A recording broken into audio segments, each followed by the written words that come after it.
আল্লামাল কুরআন, যিনি কোরআন শিক্ষা দিয়েছেন। খালাকাল ইনসান, যিনি মানুষ সৃষ্টি করেছেন।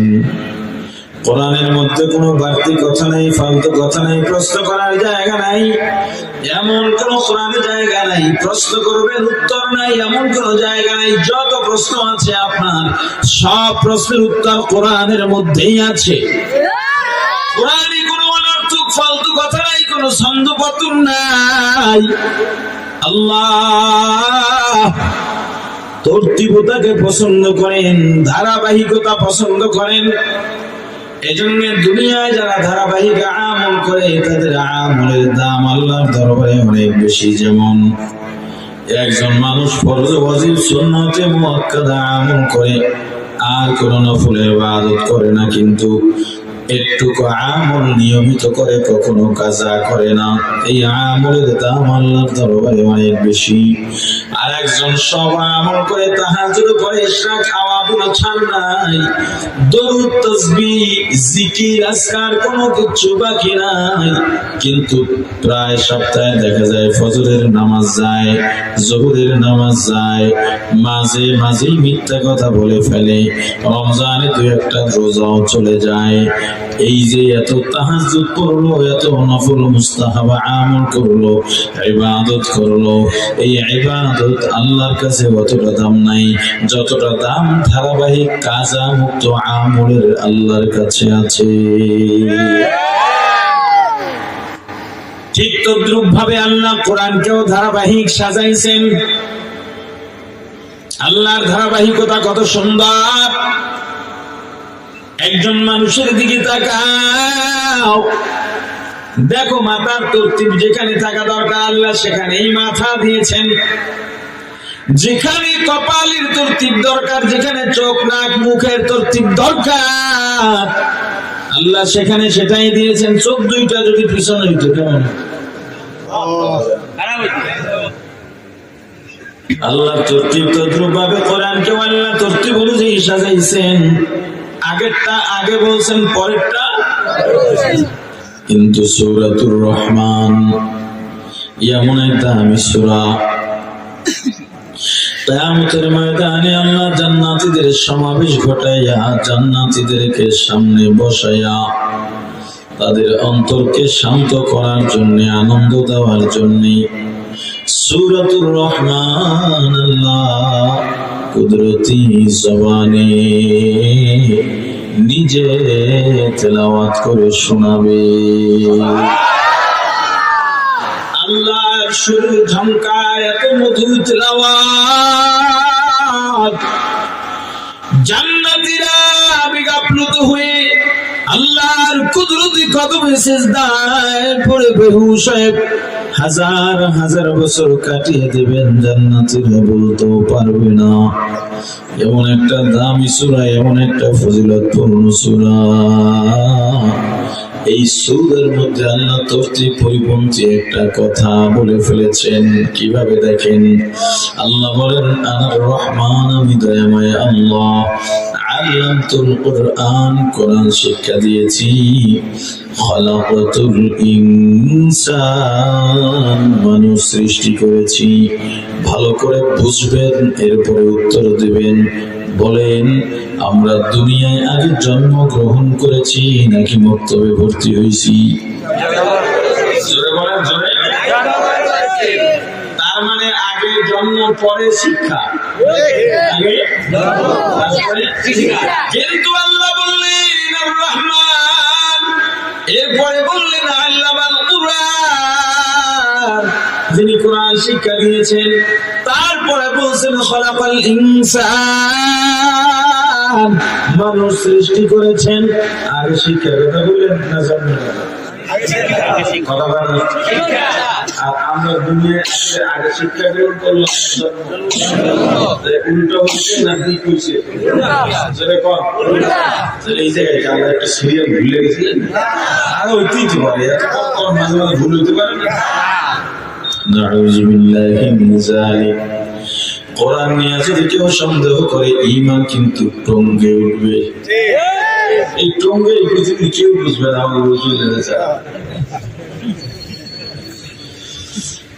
হয়ে উঠবে, টমকে উঠবে। কোরআন নিয়ে সন্দেহ করা যায়? খ্রিস্টানের বড় পণ্ডিত চিন্তা করলো 1400 বছর আগে কিংবা 1000 বছর আগে কোরআন, এর মাঝে আর কখনো সংস্কার হয় নাই। পৃথিবীতে একমাত্র কিতাব, পৃথিবীতে একমাত্র কিতাব যার কোন দ্বিতীয় সংস্করণ নাই।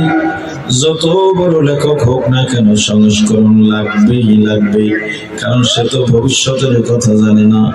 যেমন মনে করেন আমার একটা বই বর্তমানে সম্ভবত 4র্থ বা 5ম সংস্করণ চলতেছে। এখন এই বইয়ের মধ্যে মাওয়া ফেরি নিয়ে ওখানে অবস্থা নিয়ে একটা প্রবন্ধ ছিল। আপনাদের হয়তো কারো জানা থাকতে পারে, ফেরির শেষ দিকে একটা ঘটনা, অ্যাম্বুলেন্সের রোগী কিন্তু ফেরি ছাড়ে নাই, ভিআইপি আসবে করে, আর ওই রোগীটা তখন মারা যায়। এটা নিয়ে ব্যাপক আলোচনা সমালোচনা হয়েছিল। তখন হাইকোর্ট সুপ্রিম কোর্ট থেকে বলেছিল যে রাষ্ট্রপতি প্রধানমন্ত্রী ছাড়া এই দেশের সবাই যেন ওদের চাকরি। এই বিষয়ে একটা লেখা ছিল। এখন কি ফেরি আছে? কথা বলে আমার বইয়ের মধ্যে ফেরি নিয়ে যদি কথা থাকে তাহলে বইয়ের মূল্য থাকে? একটা লেখককে পাঠকরা মেপে ফেলবে, মানে এই লেখকটা আসলে যোগ্য লেখক। ফেরি গেছে কবে? এখন ওদের সংস্কার করে ব্রিজ মিলাইয়া আবার নতুন করে প্রবন্ধটা লেখতে হয়েছে। যত বড় লেখক বলেন, সাহিত্যিক বলেন, কলামিস্ট বলেন, প্রত্যেকের লেখায় ভুল আছে, সংস্করণ হতে হবে। কিন্তু একমাত্র কিতাব এই পৃথিবীতে কোরআন, যার কোন দ্বিতীয় সংস্করণ নেই। কোথাও হাত দেওয়া লাগে না, হাত দিলে সমস্যা। এক মুসি বই সিলাই করত, আমরা তো মুসি মনে করি যে সেটা সিলাই করি। এইসব যারা করে এই বই সিলাই করে এদেরকে মূলত মুসি বলে।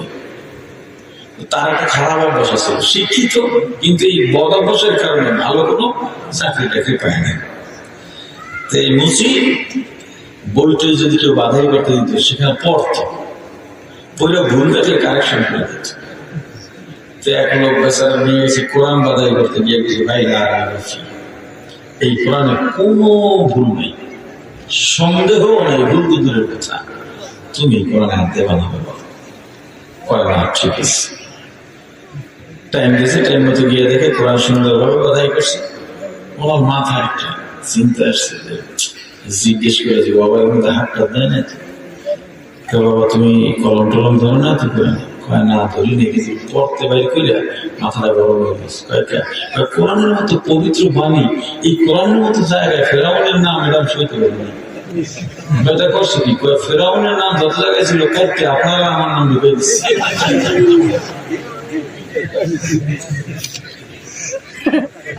খ্রিস্টান পণ্ডিত চিন্তা করলো 1000 বছর আগে কোরআন, এর মধ্যে সাহিত্যগত, ব্যাকরণগত, শব্দ গঠনগত, বাক্য গঠনগত কোনো না কোনো ভুল থাকতেই পারে। কোরআনের ভুল বের করে মুসলমানদের কুপকাত করব। মুসলমানদের যত কৌশলে কুপকাত করতে চাও, ইসলামকে হেয় করতে চাও, তোমার জানা নাই ইসলামের জিম্মাদার, মুসলমানের জিম্মাদার স্বয়ং আল্লাহ। এই পৃথিবীতে কেউ পারে না। তুমি যত বড় ষড়যন্ত্রকারী হও না কেন রে ভাই, সবচেয়ে বড় ষড়যন্ত্র নস্যাৎকারী কে? আল্লাহর নাম নিতে লজ্জা লাগে, জোরে বলেন কে? ومكروا ومكر الله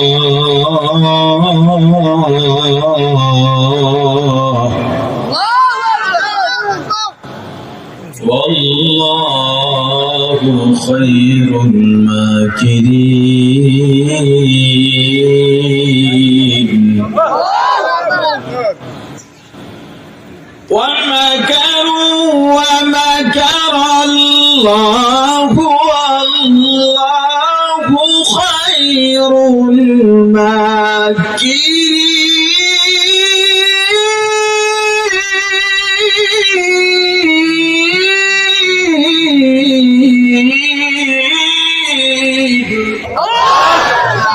رد داري بركمالي أنت ربي أنت حسبي ذو الجلال ক্ষমতার মালিক আওয়াজ দিয়া বলেন তুমি ষড়যন্ত্রের জাল বিছাইতে বিছাইতে বিছাইতে বিছাইতে পৃথিবীর এক মাথা থেকে অন্য মাথায় নিয়ে যাইবা জালের ফাঁদ যার জন্য পেতেছ তাকে তোমার ফাঁদে আটকাবার আগে তোমার বিছানো জালে তোমাকে পেঁচাইয়া পেঁচাইয়া পেঁচাইয়া পেঁচাইয়া নেস্তনাবুদ করবেন কে?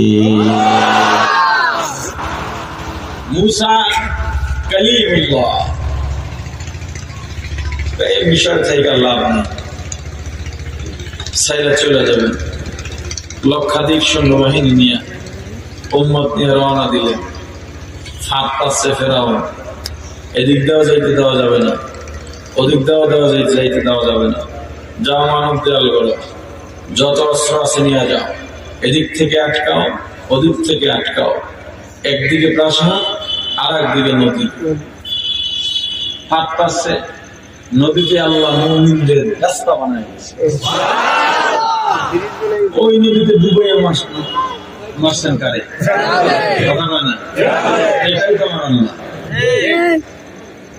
আব্রাহা গেছে বাইতুল্লাহ ভাঙতে বিশাল হাতি বাহিনী নিয়ে, পারছে? ছোট্ট ছোট আবার অপেক্ষা করো না, ভয় পেও না, ইমানদার তুমি, তাওয়াক্কুল করো আল্লাহর উপরে। وتوكل على الله وتوكل على الله وتوكل على الله وكفى بالله وكيلا सारे दुनिया को मुखालिफ कुछ नहीं नुकसान,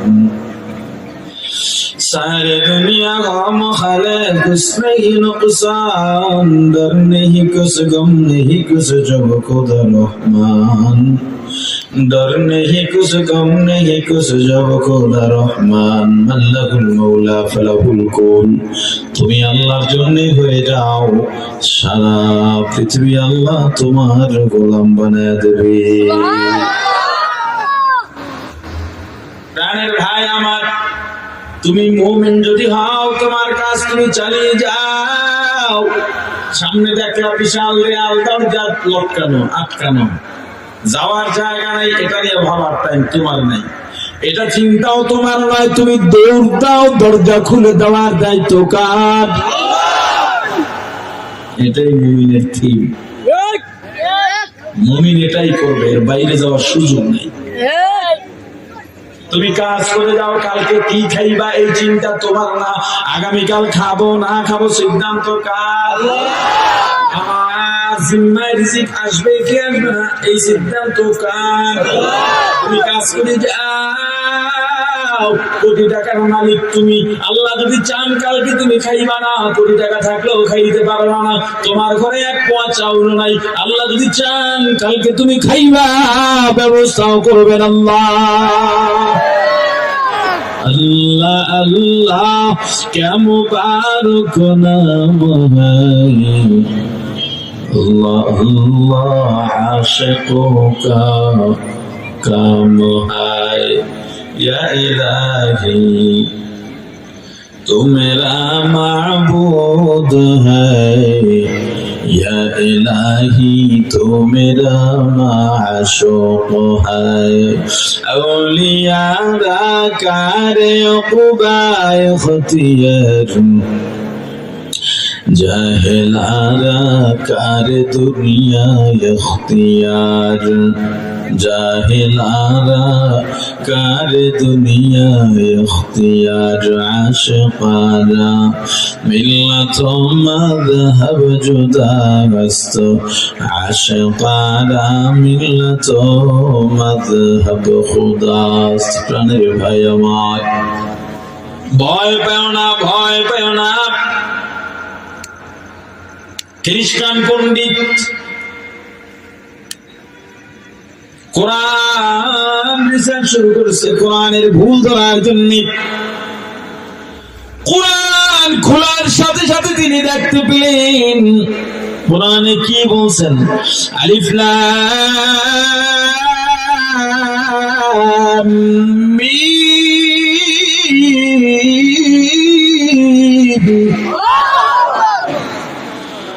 যালিকাল কিতাব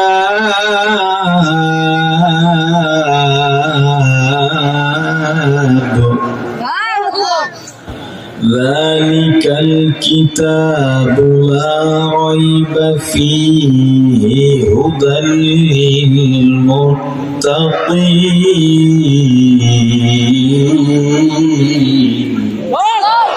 কোরআন খুললেই দেখে যে কোরআন ভুল ধরতে গেছে, কোরআনের চ্যালেঞ্জ ছুটে দিছে, বেড়াই কোরআনে কোনো ভুল নাই, সন্দেহ নেই, বেড়াই গেছে অবাক। পৃথিবীতে এমন কোন লেখকের এই সাহস নেই, মোহাম্মদের এই সাহস হইলে বুঝছে না, ওরা তো মনে করে কোরআন লেখছে, মোহাম্মদ নিজে আল্লাহর নামে চালায় দিচ্ছে। মোহাম্মদের এত সাহস একটা তো পাইয়ে গেছে, ভুলটা পাইলেই তো ধরবে, প্রথমে কইছে ভুল নাই, এই যে ভুল। এখন কোরআনের ভেতরে যত যায় তত অবাক হয়। দুনিয়ার মানুষ যদি বই লেখে, ওই বইয়ের মধ্যে নিজের কোনো না কোনো কথা থাকবেই থাকবে। লেকচারার লেকচার দেবে, লেকচারের মধ্যে নিজের কোনো উদাহরণ থাকবেই থাকবে। আমি আপনাদের এখানে কথা বলতে গিয়ে আমার নিজের দুই একটা উদাহরণ অলরেডি দিয়ে ফেলেছি, বুঝেন নাই? এটাই স্বাভাবিক। আমরা যখন বই লিখি, মৌলিক বই যদি হয়, এমনকি অনুবাদও যদি হয়, শ্রুতি লেখনও যদি হয়, প্রত্যেক লেখার মধ্যে নিজের কোনো দেখা ঘটনা উঠে যায়। উদাহরণ দিতে গিয়ে লেখকরা লেখে, পাঠকরা পড়ার ক্ষেত্রে চিন্তা করতে ঠিক আছে, আর আলোচকরা বলে নিজের কথাটা বলেই বলে। কিন্তু কোরআন যে মোহাম্মদের লেখা আমরা মনে করি, সেই কোরআনই মোহাম্মদের পরিবার নিয়ে, নিজের কথা নিয়ে, নিজের কোন উদাহরণ, যেমন রাস্তা দিয়ে যাইতেছিলাম এমন সময় এটা দেখছি, ওখানে ওইটা দেখছি, আমার সাথে এইটা ঘটছে, এরকম কোন লেখাই নেই। আবার কোথাও যায়, সেখানে গিয়ে দেখে কোরআন, আবার তার চ্যালেঞ্জ করে, ওরা কি মনে করছে কোরআন কি মিথ্যা? যদি মিথ্যা মনে করে কোরআনের মতো একটা কোরআন বানায় দেখাও। সর্বনষ্ট, এই কোন জগতে বিপ্লব? এবার খুঁজে দেখে এই কোরআনে, আমি বলতে ওই সময় তো ওই সময়কালীন সবচেয়ে বড় বড় সাহিত্যিকরা, পণ্ডিতরা এই কোরআনের ভুল ধরতে চেষ্টা করেছে। ওরা যখন বলেছে এটা মুহাম্মদের বানানো বই, তখন আল্লাহ বলেছেন তুমি তাদেরকে বলো কোরআনের সবচেয়ে যে ছোট সূরা, এই সূরার মতো একটা সূরা বানায় দিতে। তারা কি করছিল? তারা বাইতুল্লাহর সামনে বিশাল ব্যানার সাইনবোর্ড লাগায় দিছে, নেম প্লেটের মধ্যে লিখে দিছে ইন্না আ'তাইনাকাল কাউসার ফাসাল্লি লিরাব্বিকা ওয়ানহার ইন্না শানিআকা হুয়াল আবতার লাইসা হাযা কালাম। এই জিন্না তাইনা সূরা সবচেয়ে ছোট সূরা, এটাও আমরা বানাইতে পারি না, কারণ লাইসা হাযা কালাম, এইটা মানুষের বানানো কোনো কিছু না। আবার খ্রিস্টান পণ্ডিত তাকায় দেখে, আবার বলতেছে ওরা কি মনে করেছে বা তোমরা কি মনে করেছো দুনিয়ায় আমি যা সৃষ্টি করেছি তা কি অনর্থক? সব কাজের জন্য বানাইছি। এই কয় না এইটা খাইলে সমস্যা হতে গেলে সব ভুয়া কথা, যেগুলো আল্লাহ নিজের তৈরি, মানুষ দিয়ে আল্লাহ বানান নাই। কথাটা বুঝছেন? যেটা সরাসরি আল্লাহর দান, গরুর দুধ, এটা খাইলে কোনো রোগ হয় না, এই জিনিসটা মনে রাখবেন। এটা খাইলে কোনো কথা বলেন না, রোগ হয়। আপনার গরুর দুধ কোন পাতিলায় রান্না করছেন, সয়াবিনের তেল, জিরা তরকারি দিতে না, অন্যটায় কেউ নিয়ে খাইছে, এটা ব্যাপার আছে। মধু, এটা খাইলে মানুষ কোন ডায়াবেটিস হওয়ার কিচ্ছু হবে না, এটা মনে রেখে। গরুর চর্বি, এটা খাইলে কিচ্ছু হবে না। আল্লাহ তো সৃষ্টি করেন নাই, মানুষ নিজেরা যারা প্রক্রিয়াজাত করে এর দরুন মানুষের অসুখ হতে পারে। তো ইমানের লেভেলটা ওই পর্যায়ে রাখবে। কথা বলছেন না? প্রাণের ভাই আমার, এইভাবে দেখতে দেখতে বড় অবাক যেটা তাকে করলো, যেই মুহাম্মদের কোরআন লেখা, মনে করি পুরা কোরআনে ওই মুহাম্মদের নাম আসছে মাত্র 3 বার। কথা বলেন? 3 বার। কয়বার? 3 বার। আর তাদের যিশু খ্রিস্টের নাম আসছে 20-এরও অধিক। মোহাম্মদের নাম আসছে 4 বার। আচ্ছা হোক স্যার, 20 বারের উপর, সম্ভবত 27 বার। এত অবাক যে আমাদের ঈসা মসির নাম এতবার, অথচ মোহাম্মদের নাম মাত্র 3 বার। আরো অবাক হইল সামনে গিয়া, ঈসার মা মারিয়াম আলাইহিস সালাম, যার পবিত্রতা, তার বাবা নাই, ঈসার বাবা নাই করছে গাইলো। ইহুদিদের এই জবাব দিতে দিতে আমরা শেষ, কিন্তু তবুও পারতেছি না। কঠিন এবং সঠিক জবাব তো কোরআনে আছে। মুহাম্মদ যেই কোরআন ধারণ করেছেন সেই কোরআনের মধ্যে আছে। শুধু তাই না, মারিয়ামের নামে তো সূরাও নাযিল হয়ে গেছে। এই খ্রিস্টান মুসলমান হয়ে গেছে, এটাই কোরআন। কোরআনে কি ভুলেছে? আল্লাহ যে বললেন যে আমি কোরআন শিখাইছি, তারপর মানুষ বলেছি, অথচ আমরা দুনিয়াতে আগে জন্মাই না শিখি। কথা বলে মুফাসসিরিনে কেরাম বলেন না, এটা উল্টা না, এটাই দিক।